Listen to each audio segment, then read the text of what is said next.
So I am about to be recurling my hair, but I kind of wanted to jump on here before I moved out for my girls' night. Having girls' night with my Gemini twin thing, so we're gonna have fun. But I did want to kind of like keep my word. I promised to jump on here and just kind of address some of the. Let me just focus on one thing at a time. Hold on.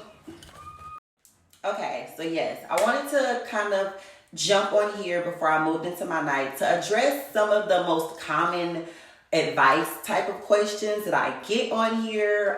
Sometimes it's from people I know. A lot of times it's actually from people that I've met through social media, but these are obviously questions that y'all value my insight on, and I am more than happy to share because I kind of wish I watched videos like this when I was kind of moving into certain places or certain seasons of my life. The first question I want to address is the what now question, the how do you get past not being able to be with the other parent of your child.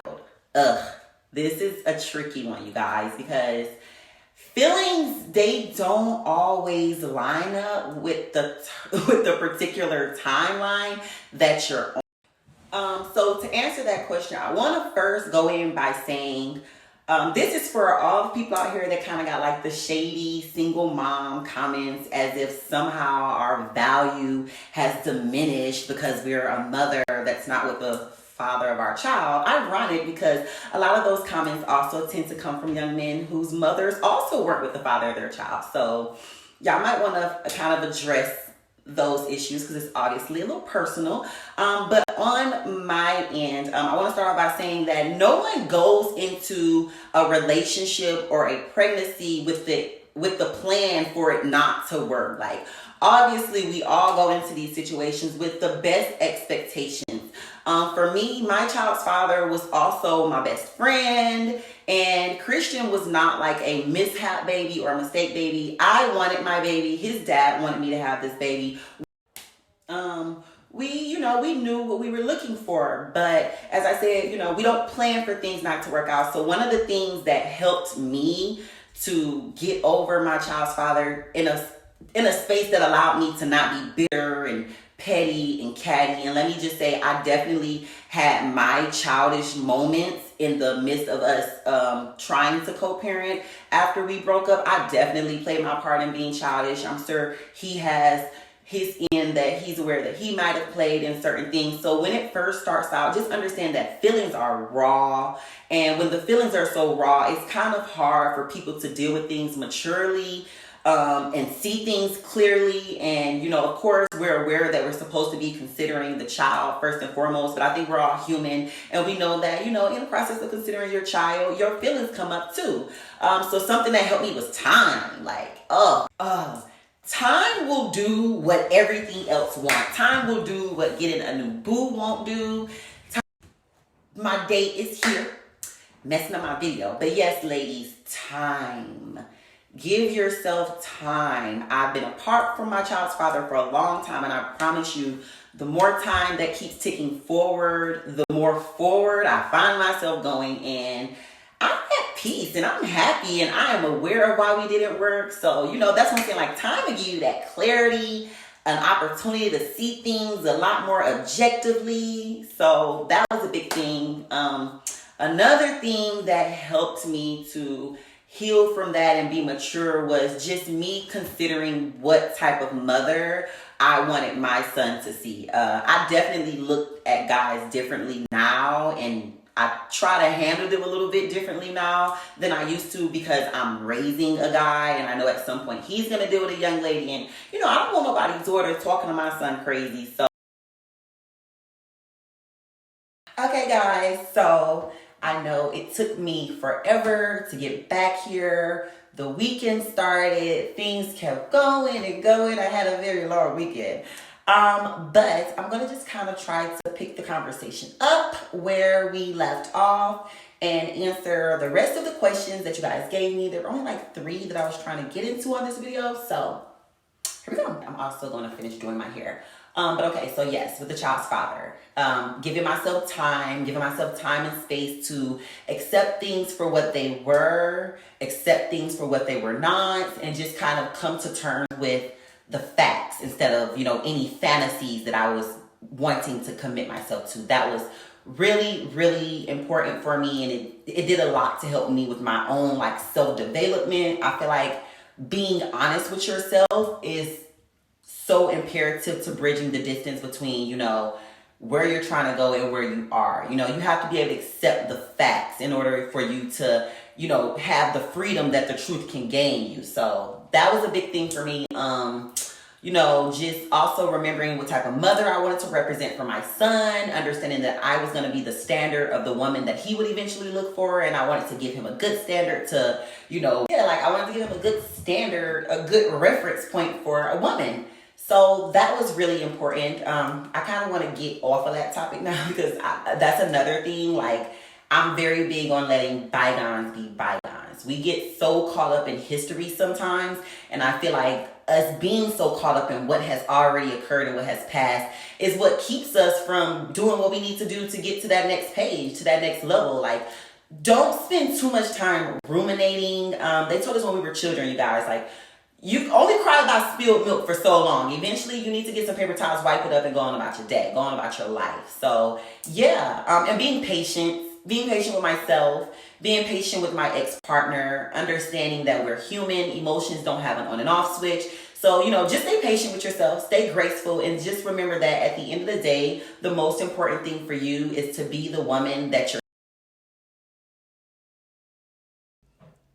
Okay, guys, so I had to switch locations because I'm actually getting some repairs done on my house. Well, I was getting repairs, and now I feel like I'm getting some destruction done on my house. But either way around it, I can't be in my bathroom because the nice gentleman here has to use my bathroom as part of the repair that he's going to do. So we're in my room. So disregard any.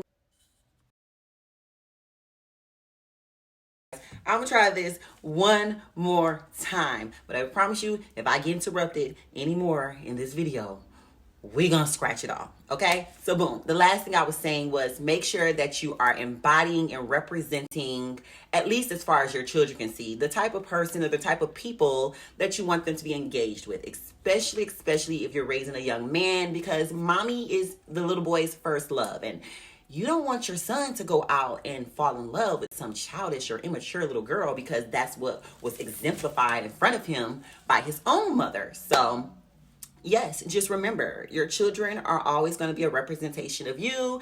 And if you want to be represented appropriately, then you might want to be careful about the influences or the behavior that you expose them to as far as it's concerning you.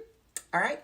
The next thing you guys asked me that I kind of wanted to get into was how to get over things that have gotten under your skin. You guys, this particular area is a lifelong practice for me. I'm a Gemini with an Aries moon, so I can be pretty temperamental for the most part. So I try to be really, really, really, really, really, really, really conscious about like my self-regulation as it comes to like my feelings and me getting frustrated with people or, me getting into conflict with people.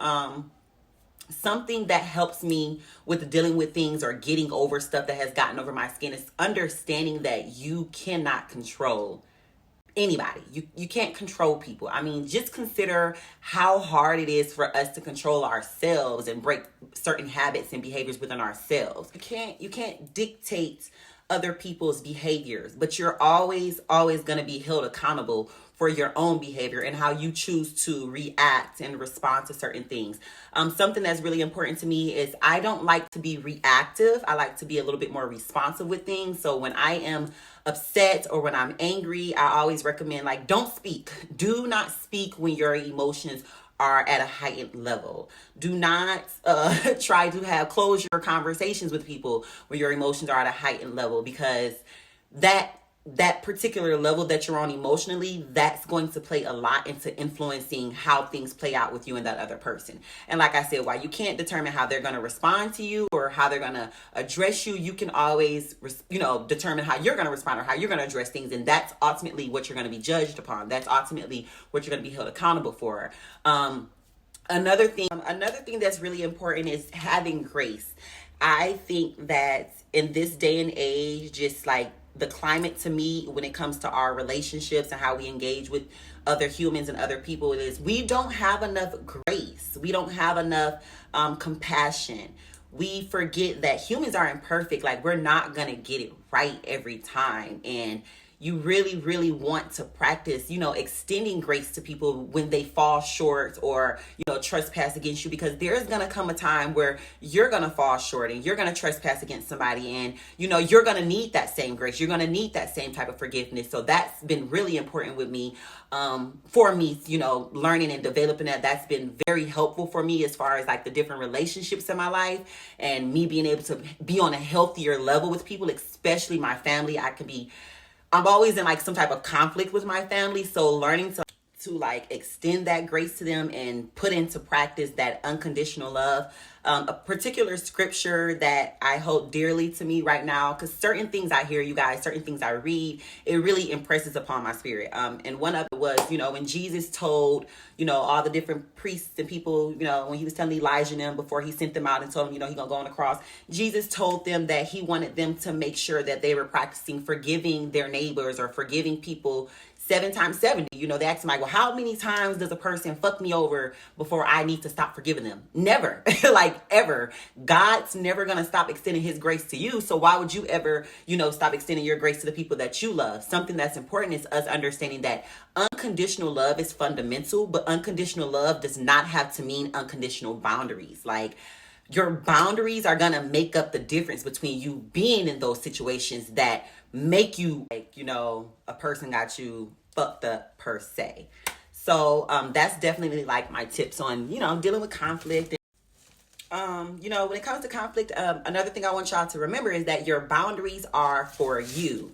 Too often I have people come to me for advice. I have clients come to me for insight for certain things. And a lot of the decisions that they make are always based on how other people are going to see them or how everybody else is going to feel about it. And you just have to understand, like, boundaries are personal. Boundaries are personal. It's all about you. It literally has the minimum to do with them. And if you make your boundaries about other people, then you're just kind of like, it's counterproductive to the whole boundary process in the first place. Your boundaries are about your respect. It's about, your limits and your levels, and only you know what that is for you. So, like, definitely keep that at the forefront of your mind when you're dealing with anybody, the child of your parent, your family, your parents, your friends, your boss, your coworker, anybody. Keep that at the front of your mind, that your boundaries are for you. Okay? And the most important thing you can do when you have boundaries is don't get too caught up in talking about it. Get caught up in standing on it, Okay. And now for the fun part. Let's talk about something we really want to talk about. It's like, girl, I want to talk about everything. But okay, so the fun part. Boobs. I got new boobs. I got new boobs. Obviously, you can see I got new boobs. I got new boobs. I got new titties. I got new boobs. Oh my God. I love my boobs. I love my new boobs. I am still healing though, guys. So they might get a little bit smaller.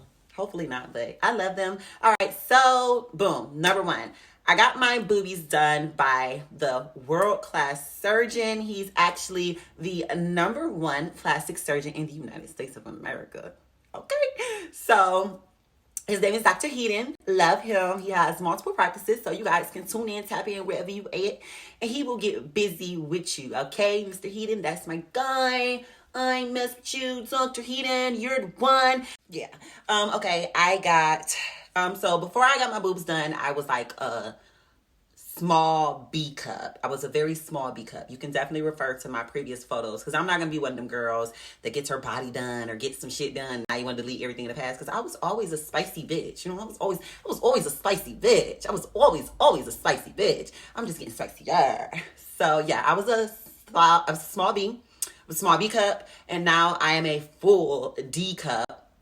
I got 450 cc's, something I didn't know, and I don't know why I didn't ask. I think I was just so excited about getting my boobs done. I didn't know that you didn't have to jump from like 250, 350, 450. You can do like 335 or 255, and it's crazy because one of my really, really close guy friends, Santiago, he was actually helping me. He was the only guy I let help, other than like my gay brothers, help me with like my boobie sizes. And he actually had said like, damn, can we do like a 435 cc? Because the thing was, I wanted to like, it was a big thing for me was I wanted the boob job look. Like, I wanted to look like I got my boobs done. I wanted it to be very clear because I've never had titties.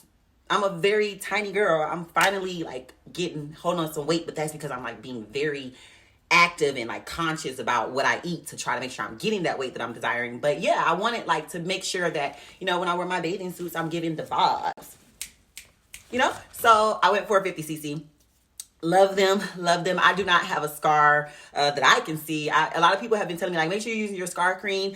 You guys, my boobs look perfect. What scar? What they used to say? What lace? What scar? Where? Don't make me get naked. I will get naked. No, I'm just kidding.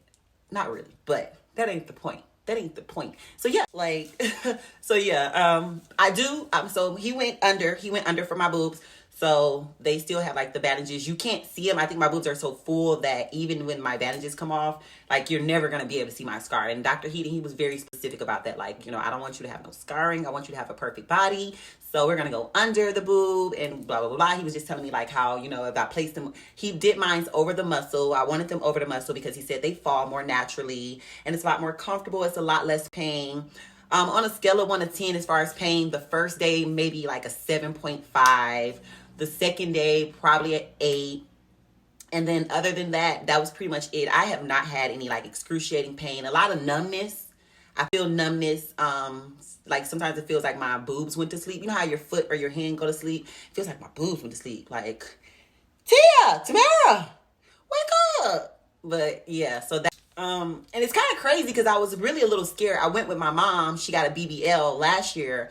And she was in so much pain. She was just crying and crying. Oh my God. But my mom might be a crybaby. You know, my mom could be a crybaby. My mom probably is a crybaby because she was really crying.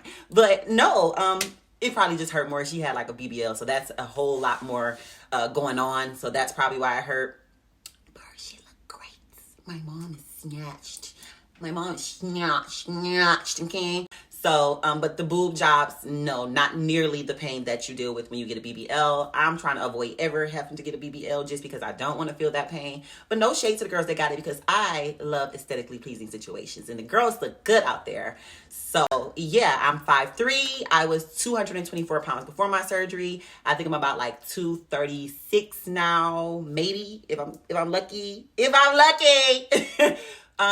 What made me want my boobs done?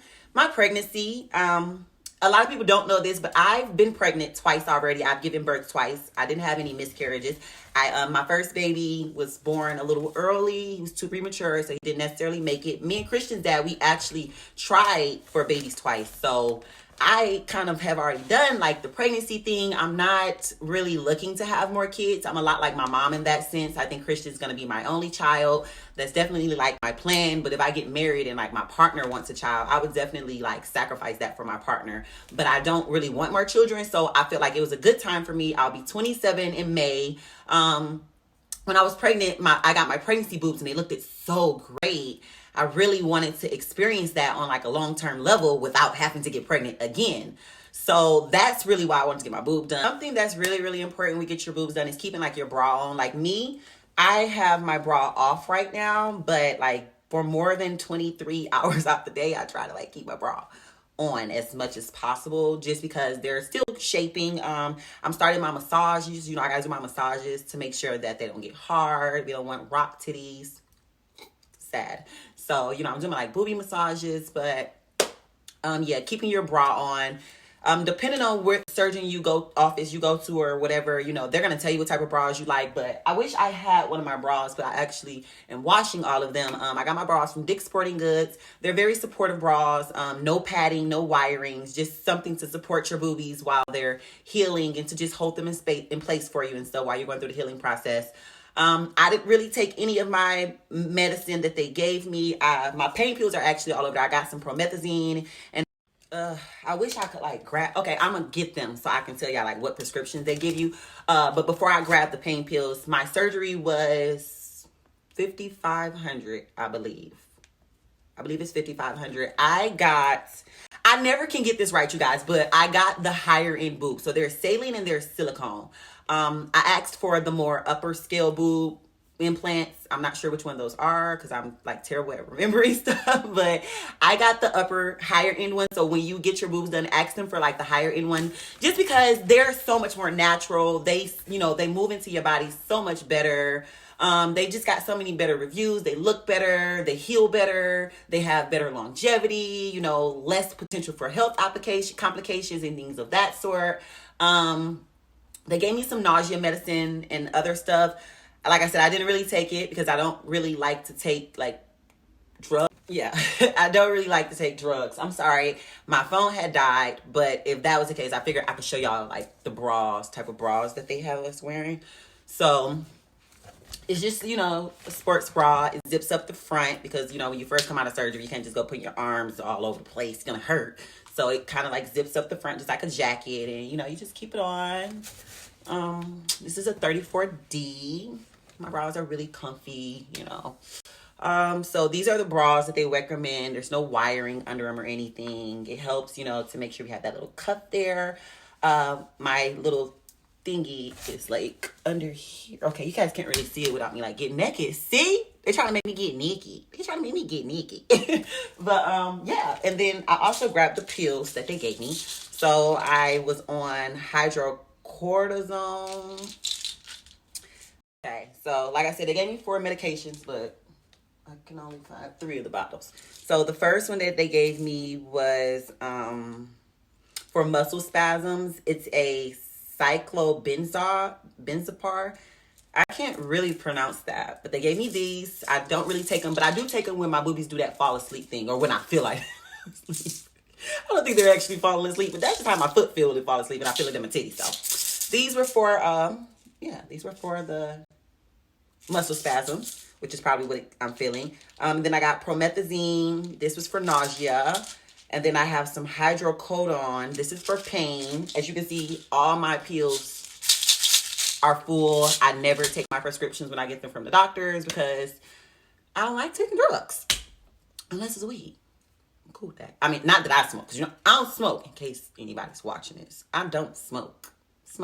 And yeah, so those are the prescriptions they gave me. What else do I need to tell y'all about boobies? If you're going out of town for your boobs, plan to be there for like 3 to 4 days. You have your pre-op, which is where they're going to have you take a pee test. You can't have any nicotine in your system. So like if you smoke weed, you need to stop using Rellos, stop using backwoods, use papers, no hookahs, no vape pens, none of that stuff within 2 weeks of your surgery. Because they will cancel your surgery and reschedule you if you come in there with nicotine in your system. That's the funny thing. They drug test you for nicotine. They don't drug test you for anything else.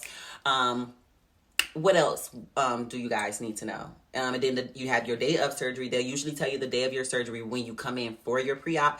And then you have your post-op, which is when you come back and the doctor sees, how the bandages are sitting and how your boobs are looking. They go over, all your outpatient information. And then you can pretty much go home. Like, I was ready to go. Give me back to the A immediately, expeditiously.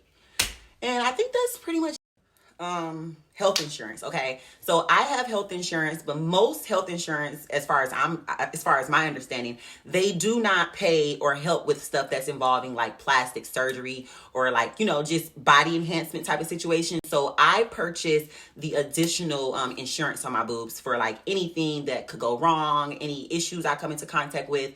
I believe it lasts for 2 years. I believe I think that's what it is. My doctor, he'll basically like fly to Atlanta if I have any type of complications, because once again, your insurance will not cover anything for any cosmetic surgery you get because it's not a necessary surgery. So yeah, I did get the insurance. I definitely would recommend you getting the insurance if you've never had like enhancements done before. Just because why not? Like, you want to make sure you're squared away. That's a lot of money you're investing. You want to make sure your investment is protected. What else? I feel like that's pretty much like all the important stuff you need to know. I'm definitely going to do like an update when I get to like when I get to like week 7, because that's when you're, completely out of healing. Really week 6 or whatever. So I got like 2 more weeks or so. But week 7, I'm going to come back and like, let you guys know how I'm feeling. I'll take my bandage off, see how my incision did, what it did, And yeah, that's pretty much everything. So I hope I like covered some of your main questions, and I'm going to try to answer more like as we go forward in the future, because you guys are always talking to me. But I also like to be very careful when I am getting onto my little chats, because I don't want to ever like expose anyone's information that they, trusted me with. Like really important, especially, being a mental health practitioner. Like, I want to stand by the ethics, but I still want to be able to get on here and give y'all more information, more of me. Because, it's me. We enjoy, get it? No, seriously though. So I hope I have answered some of your questions, and I will get to everything else as time goes on. I love you guys. Love you. Thank you for watching my vlog. You are so gang. Pussy deep, so is my pockets. Time for it, heels with the locket.